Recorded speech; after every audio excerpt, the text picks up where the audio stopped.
Don't be a spectator, B a பார்ட்டிசிபேட்டர். சில நேரத்தில் நிறைய பேர் பார்வையாளராகவே இருக்கிறாங்க, ஆனால் அதில் கலந்து கொள்றது இல்லை. அன்பார்ந்தவருடைய பிள்ளைகளே, ஒரு நாள் ஒரு மனிதன் பெரிய அந்த நயாகரா ஃபால்ஸில் 2 பக்கம் கயிறு கட்டி அவர் என்ன பண்ணாருன்னா சைக்கிளில் இந்த பக்கத்தில் இருந்து அந்த பக்கம் கடந்து போனார். அவர் கடந்து போவதை பார்க்கும்போது எல்லாரும் நினைச்சாங்க, எப்படி இந்த காத்தெல்லாம் வீசுதே விழுந்துருவாரோன்னு சொல்லி எல்லாரும் பயந்துட்டு இருக்கும் போது அழகா இந்த பக்கம் வந்து தாண்டி வந்துட்டார். இந்த பக்கம் வந்து ஒரே கைத்தட்டு பாராட்டு மழை. இப்போ அவர் வந்து ஒரு கேள்வி கேட்டார், நான் இப்போ இந்த பக்கம் வந்தல, அதே மாதிரி அந்த பக்கம் போறேன், என் கூட யாராவது வருவீங்களா? நான் இந்த சைக்கிளில் உங்களை முன்னாடி பாரில் உட்கார வச்சு அந்த பக்கம் கொண்டு போய் சேர்த்துருவேன்னார். அவ்வளோ நேரம் வான்னு சொன்னா ஒருத்தரும் வந்து முன்னாடி வரல. அவர் யாருமே வர்றதுக்கு ஒரு ஆள் கூட இல்லையா அப்படின்னு கேட்டால் ஒரு சின்ன பையன் சொன்னா, நான் வரேன் அப்படின்னா.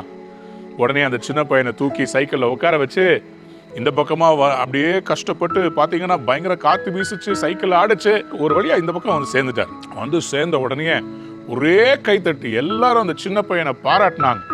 டே, என்னடா நீ இந்த மாதிரி வந்து பண்ணிட்ட? ஒரு பக்கம் சில பேர் திட்டுறாங்க, டே அறிவு இருக்கா, உங்க வீட்டில் திட்ட மாட்டாங்களா? நீ பாட்டுக்கு இருந்தாலும் சொன்னாரு, பொசுக்கு நீ ஏறி உட்காந்து வந்துட்ட, நாங்களாம் என்ன முட்டாளா? அவன் சின்ன பையன் சொன்னான், நான் விட மாட்டேன். அவங்க கேட்டாங்களா, எப்படிப்பா நீ இவ்வளோ சொல்ற, ஸ்ட்ராங்கா சொல்ற? இல்லைங்க, அவரு கண்டிப்பா என்னை இந்த பக்கம் வந்துருவாரு, எனக்கு நம்பிக்கை இருந்துச்சு. இப்போ அவன்கிட்ட கேட்டாங்க, ஏன்டா இப்படி அப்படின்னு அவன் சொன்னா, அவர் எனக்கு கீழே விட மாட்டாருங்க, ஏன்னா அவர் எங்க அப்பாங்க அப்படின்னாங்க. அன்பார்ந்தவருடைய பிள்ளைகளே, don't be a spectator, your God wants you to be a participator. உங்களை பார்த்து அவர் சொல்றாரு, நீ இதுல வெறும் பார்வையாளனா இருக்காத, நீயும் இறங்கு. ஆண்டவராகிய இயேசு கிறிஸ்துவோடு அவருடைய சீஷர்கள் இருந்தாங்க. அவர் செய்த அற்புதங்களை பார்த்தார்கள். அவர் குருடர்களுடைய கண்களை திறக்கிறாரு, செவிடர்கள் கேட்கிறார்கள், சப்பானிகள் நடக்கிறாங்க. இதை பார்த்து அவங்க காஸ்பல்ல, நற்செய்தி நூல்களில் பார்த்துக்கிட்டே இருந்தாங்க.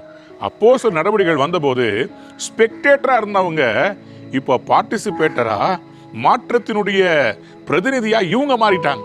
பேதுரு சப்பானிகளை தூக்கி விடுறார், அவர் நிழல் பட்டே சுகமாக ஆரம்பிச்சிருச்சான். எவ்வளோ பெரிய வல்லமை பார்த்தீங்களா? இன்னைக்கு நீங்களும் வெறும் பார்வையாளராகவே இருக்காதீங்க, உங்களால் முடியும். முயற்சி செய்து பாருங்க. இயேசு கிறிஸ்து தண்ணீர்ல நடந்து வருகிறாருங்க. அதை பார்த்துட்டு இந்த மனுஷன் கேட்குறான், ஆண்டவரே நீரே ஆனால் நானும் தண்ணீர் மேல் நடக்கணும். நம்மளா இருந்தால் கொஞ்சம் யோசிச்சிருப்போம்ல, அவர் இயேசு அவர் செய்வார், நான் செய்ய முடியுமா? ஆனால் பேதுருவுக்கு ஆண்டவருடைய வார்த்தைகள் மேலே நம்பிக்கை.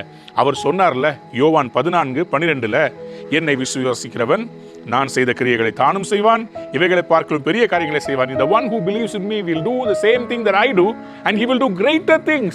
Yes, you can be a participator, you can be a change creator, you can bring transformation. நீங்க இன்றைக்கு விசுவாசிங்க, பெரிய காரியங்களை கடவுள் உங்க மூலமா செய்ய போறார். நீங்கள் அந்த பிசினஸ்ல ஜெயிக்க போறீங்க, அந்த வேலையில மேல வர போறீங்க, உங்களுக்கு அந்த விசா வரப்போகுது, நீங்க கடன்ல இருந்து வெளியே வர போறீங்க, அந்த வீட்டை கட்ட போறீங்க. உங்க அப்பா அம்மாவுடைய அளவுக்கு இல்ல, கடவுள் உங்களை அதை விட பல மடங்கு பெருசா உயர்த்த போறார். Believe you will do greater things. God bless you. Have a wonderful day.